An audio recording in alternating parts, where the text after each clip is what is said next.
It wouldn't hurt the plan of salvation or even the matter of special creation one whit to find out that the world had been around for 7,000 years instead of 6,000 years, or 8,000 years instead of 6,000 years. Why do we want it to be 6,000 years? For the same reason the Essenes did. The Essene interpreters pointed out that the world is now 6,000 years old. Because in Jesus' day, people believed that the world was 6,000 years old. It was a tenet of the Jewish faith. Every Orthodox Jew knew that the world was 6,000 years old in his day. But why?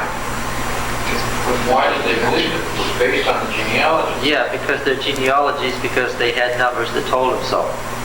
The Palestinian text told them that the world was 6,000 years old. And they were using the Palestinian text. See, the Babylonian text that we use, our Old Testament, these numbers weren't around in Jesus' day. When you read Genesis 5, you didn't get these numbers. We don't have the Palestinian text? Oh, we do have the Palestinian text. The Samaritan Pentateuch is there for all the world to read, telling us that the world was 6,000 years old in Jesus' day, as all Jews knew. Why? Because they knew that the Messianic age was about to begin. And when the Messiah came, the kingdom of God would come on earth, and everybody knew that that would be the Sabbath of the world. And what would it be? It would be the 7,000 years, so that the 1,000 years is a day, the world would have lived for a 7,000-year week. And the Essene commentators comment on this a lot.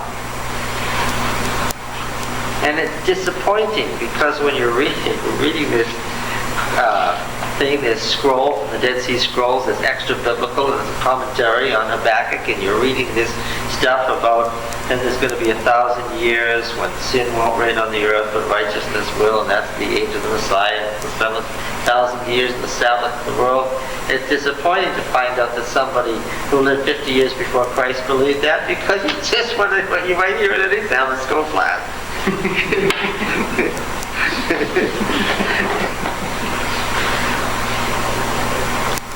And you sure don't want to tell some good brother who is teaching a Sabbath school class in Northern New England, you know what you just said is exactly what some Essene said. They're the Herodians in the Gospel, because Herod protected the Essene sect. When you read about how the Herodians came with them, that was the Essene.